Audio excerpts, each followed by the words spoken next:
Welcome back to episode 2 of Security and Compliance Weekly. I'm your host, Jeff Mann, joined by my co-hosts, Josh Marpet, Scott Lyons, and Matt Alderman. One more ad before we jump into the news. This is great news for us. A lot of us hosts have been waiting for this anxiously for months, but we are proud to announce that the new Security Weekly website has gone live. So visit securityweekly.com and check out all of our new sorting and filtering features and functionality.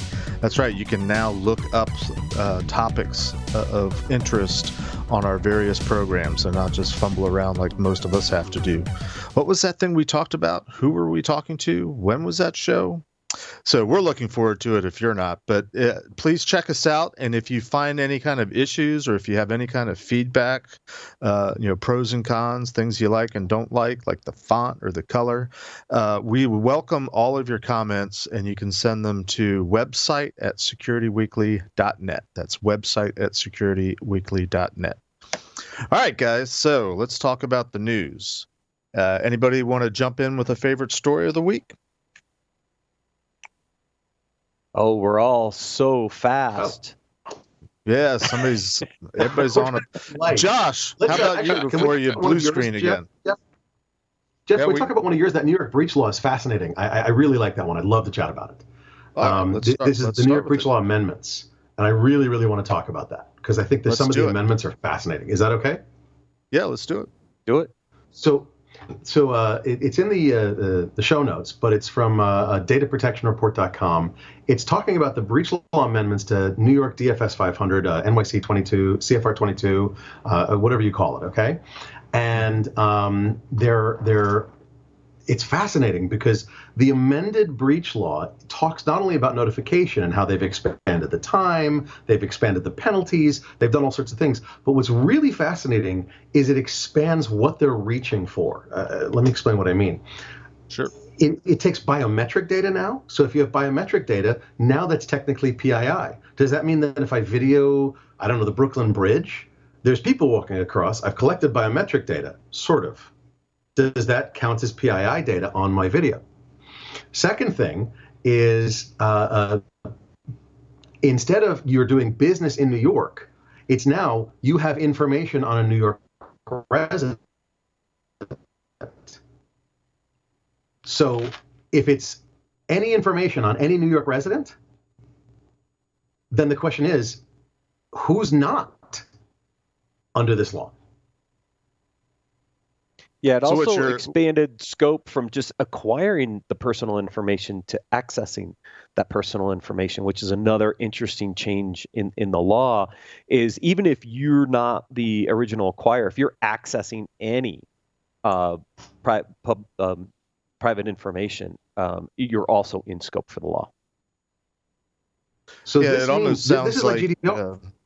Yeah, I was going to say, it almost sounds like GDPR.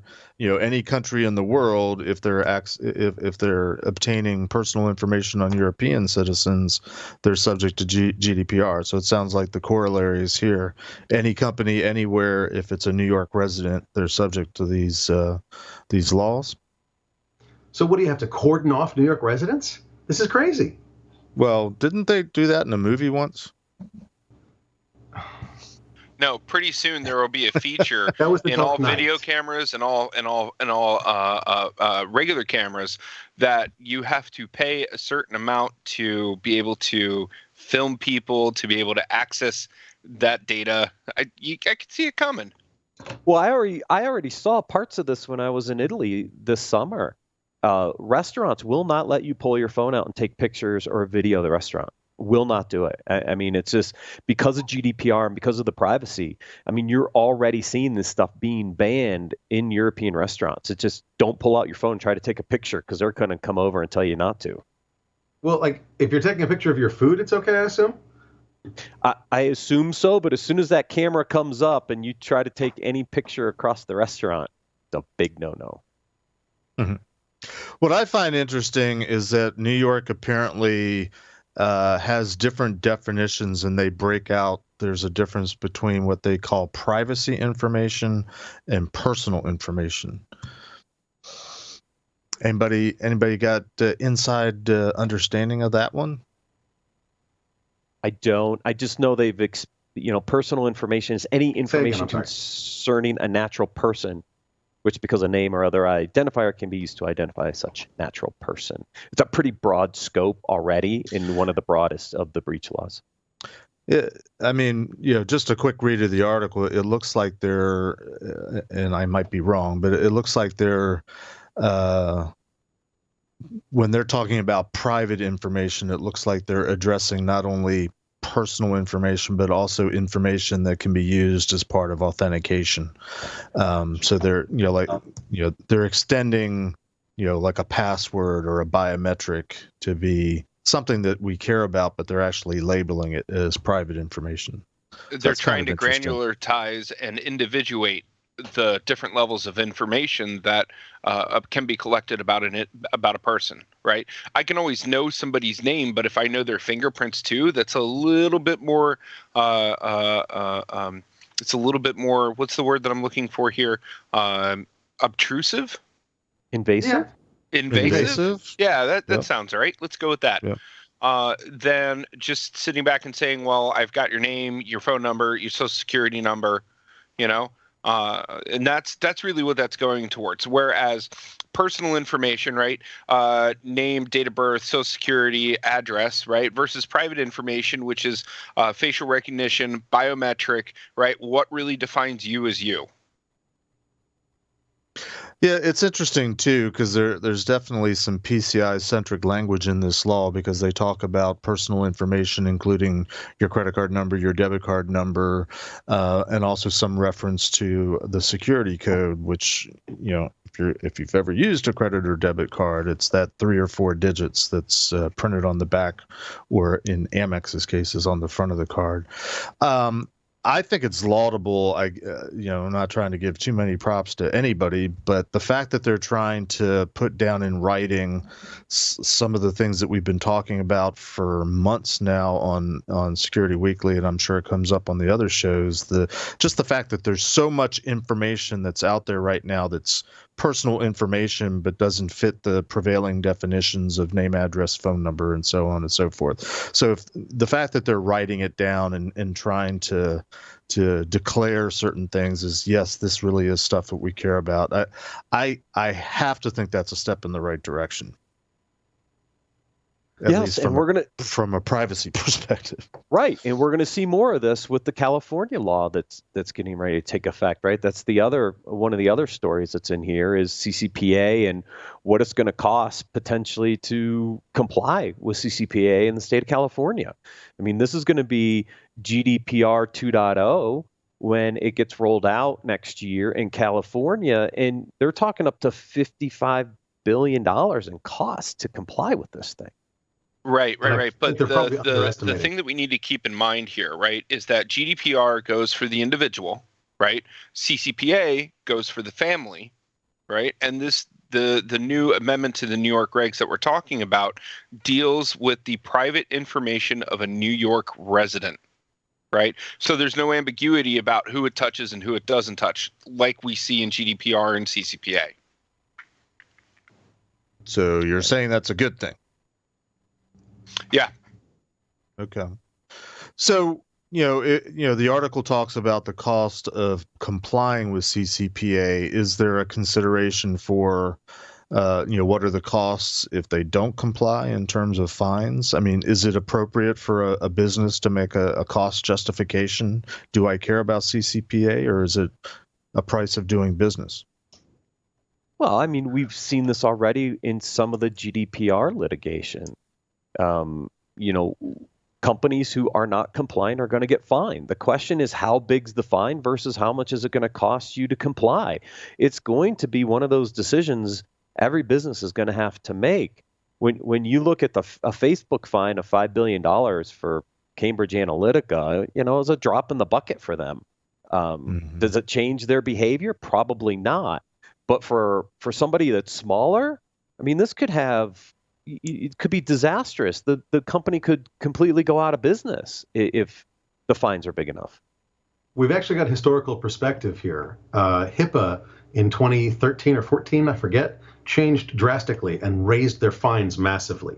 So what you've got is all the small doctors' offices around that time started going out of business because it became more than the $1,000 they were paying previously as a cost of doing business. Now it's large enough that they're like, this is too much. That's when all the small doctors' offices started selling off to the conglomerates and just disappeared from the environment, if you will.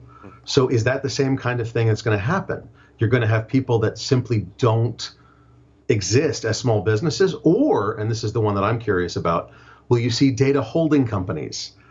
Because that way I'm not responsible for the data. The company that I sent the data to and I rent or lease it back from them or access from them is the one that's responsible for it. I really think that's going to be happening. And so we actually coined a term recently, not coined it per se, data laundering.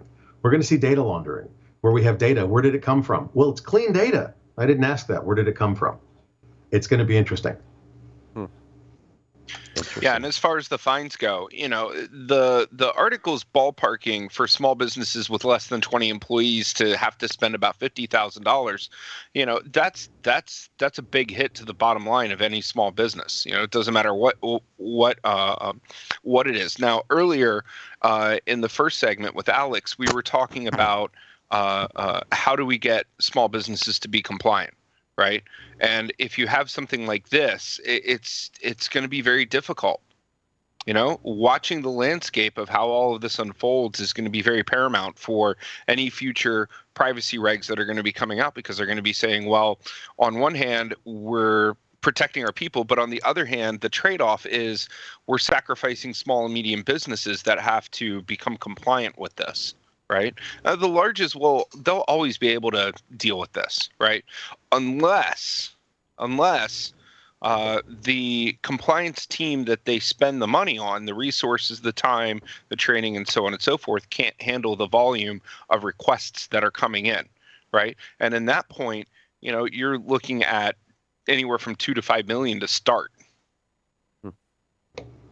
So, sort of an interesting segue when we're sort of talking in this article about the cost of actually, the cost it takes to become compliant versus the cost of non-compliance, which we assume comes in terms of, fines.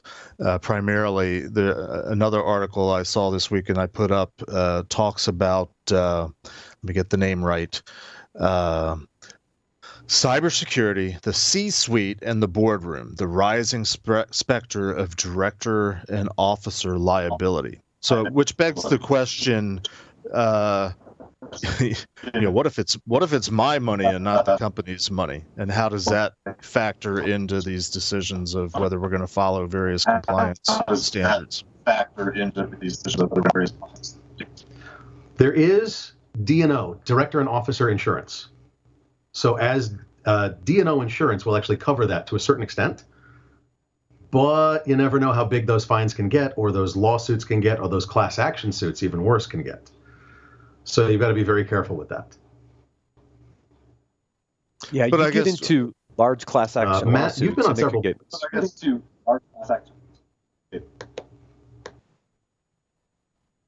I guess one of my initial question is, how does anybody feel about making,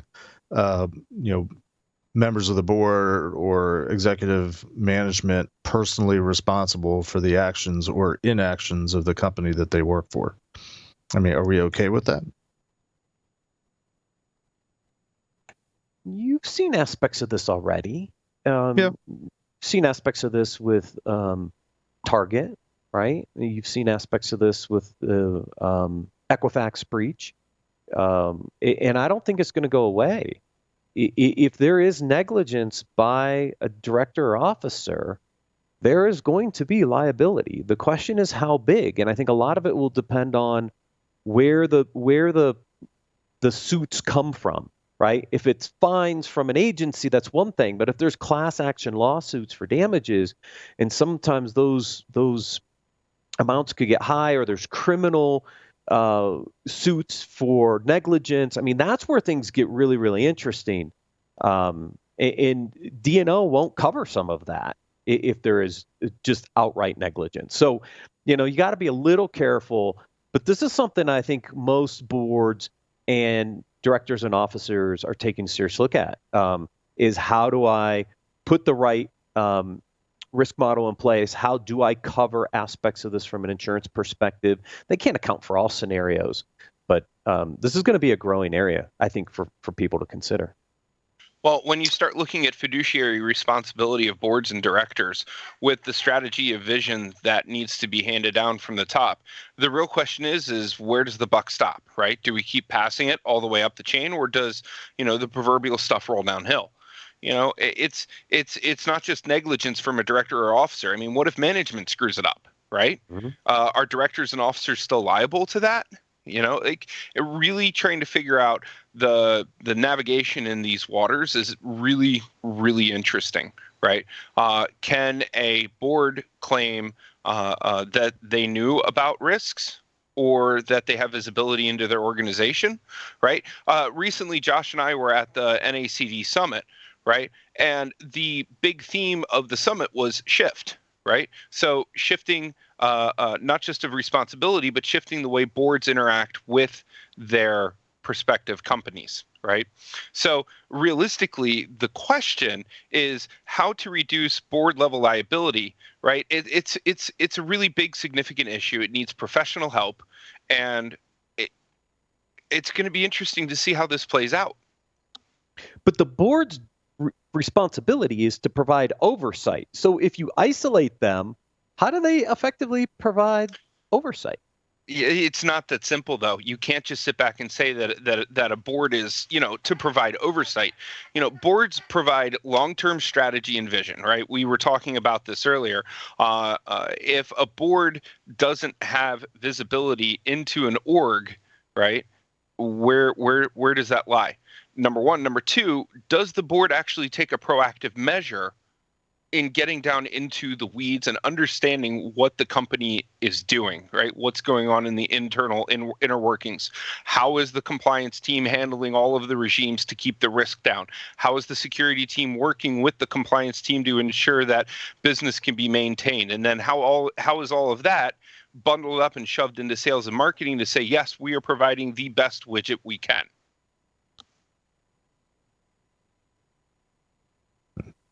Yeah, good question. Good discussion. So I know, Josh, you were a little bit interested in talking about PSD2, mostly because we were talking to MasterCard. But please pipe up.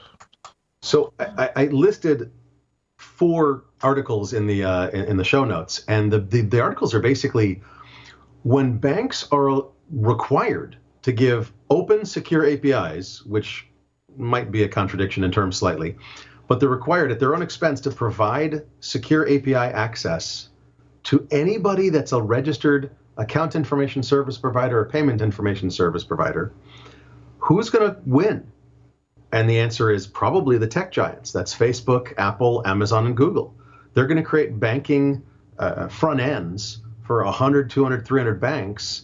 And all of a sudden, you're not going to bank by going to your Royal Bank of Scotland website or whomever. You're going to bank by going through your Facebook account. You're going to bank by going through your Amazon account. Alexa, transfer $5,000 to my personal checking. And I'm terribly sorry if anybody has Alexa listening. Don't do that. So, but that's literally what's going to happen. And you've got significant issues there. What happens if I can trigger someone's Alexa to transfer money? What happens if I can trigger Google Home? What happens if I get your Google account through some phishing? I've got 2FA on your Google account. Don't you authorize it for 30 days? These are questions that have to be answered. And so the tech giants who've been making it easier and easier for us to do everything and working on security as well, don't get me wrong, some of them have been doing amazingly good strides on security. Where does this end? Where do we help a bank by providing access to our banking, and help a consumer rather? And where do we hurt a bank by not allowing them to advertise, hey, you're looking for cars, we can get you a loan? Because Google's going to see that traffic and they're going to offer me the loan. My bank won't. So what you're saying is how do we diagnose liability and the transfer of risk inside of doing something like this? And where are we not going to, in my opinion, as we did in 2007, continue creating banks too big to fail, air quotes, air quotes, air quotes, by giving not even the bank, they don't even have the banking responsibilities. The perception of who the bank is huge. So, it's interesting, the notion of banks being too big to fail because they, were greedy or mismanaged funds or whatever. Contrast that with, for lack of a better term, fair competition. There's another sheriff in town that's offering an alternative, which is what the large tech companies might offer. How's that going to change the landscape, or how's that going to change the battle and the concept of too big to fail? Because isn't this country built on competition? So the country is built on competition, but we also have antitrust laws, because after a while things coagulate, things come together and flow up, and we break up monopolies at various times in our existence as a country. We've done it many, many times, and it's cyclical, okay? Mm-hmm. And those who do not learn their history are doomed to repeat it. So we have some very, very smart companies out there. Apple, depending on if you're an Irish tax person or a U.S. tax person, is an Irish or an American company. Right. They're very smart. Wait. Hold on. Can you break that down? If you're an IRS, a U.S. IRS person, and you talk to Apple, they go, "Hey, we're an Irish company." If you're, this is what I understand from reading newspaper articles. Please don't, quote me on this and correct me if I'm wrong. But if you're an Irish, the equivalent of an IRS person, and talk to Apple in Ireland, they go, "No, we're a U.S. company. What are you talking about?" So there's various ways that they move money around that lowers their tax liability. And it gets interesting because they, according to an article I just read, the larger companies pay less taxes than we do. It gets awkward. Right. Yep. It's interesting. Hey, and speaking of banks, Matt, I saw you had an article about the FFIEC, and that piqued my interest simply because the very, very, very first public speaking role I had, first opportunity to speak, was a million years ago at an FFIEC convention. So what's going on with the FFIEC, Matt? So the FFIEC has provided guidance to the banking regulators for a while on how to assess security posture and preparedness, right? And built their own tool that they promoted for years as a way to go out and assess yourself, get ready for an audit, right? If OCC or SEC, FDIC would come in.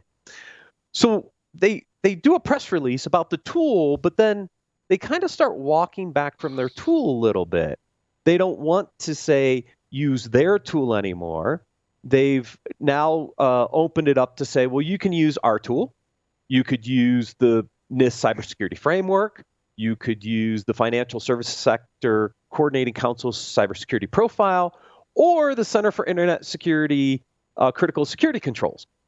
So what is it, right? How, after years of guidance saying use their tool, they're now kind of backing away from that tool and saying now you can look at all these other standards as a potential way to prepare yourself. And what I don't like about this, Jeff, is it muddies the waters from which framework should I adopt? Which framework am I going to get assessed against when the regulator comes in? See, if it was the FFIEC tool, it's really easy for people to know exactly what the audit's going to look like. Now it could vary depending on which framework. And that's what was really interesting about the press release and why the waters are now a little muddier.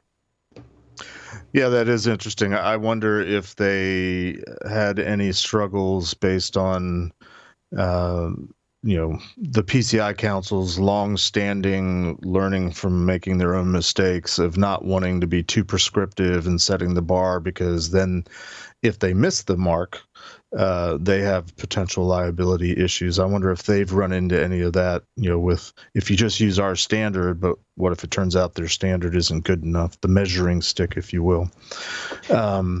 So that's one way of looking at it. The other side of looking at this, right, is understanding, does the auditor understand the business and understand the inherent regulations that need to be placed on the business, right? So it's one thing to look at it from a business perspective, but bringing in an auditor who is brandy new, right? Just fresh out of audit school, right? I know there's no such thing, but you get what I'm saying. Do they understand that not only is it FFEIC, right? And I'm sure I just butchered that.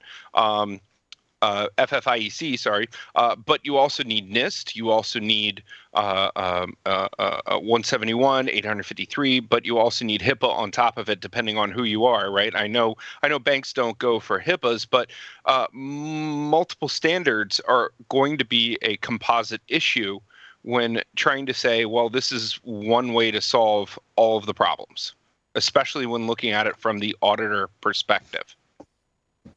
Yeah, I mean, so one part of this is maybe the smaller institutions that, and NIST CSF is not a small thing.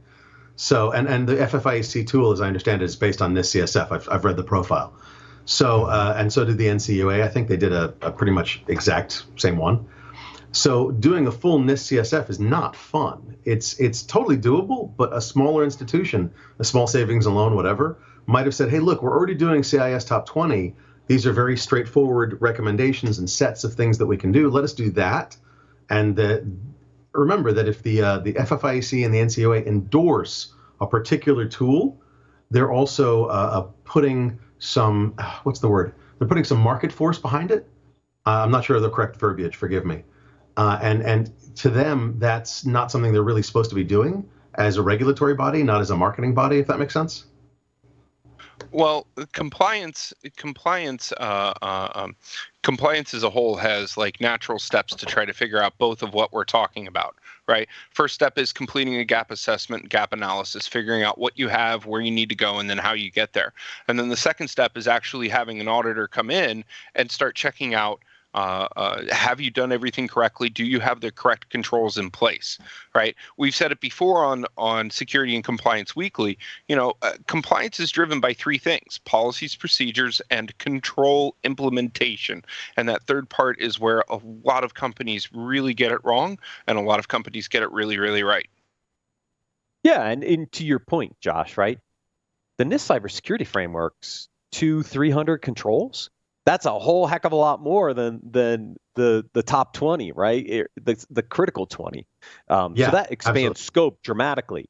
Even when you're doing a NIST 853 and you're looking at low, medium, and high and the different baselines, you can break the big thing up into smaller chunks. But you're right, it's hard for a smaller bank to implement all of NIST cybersecurity framework.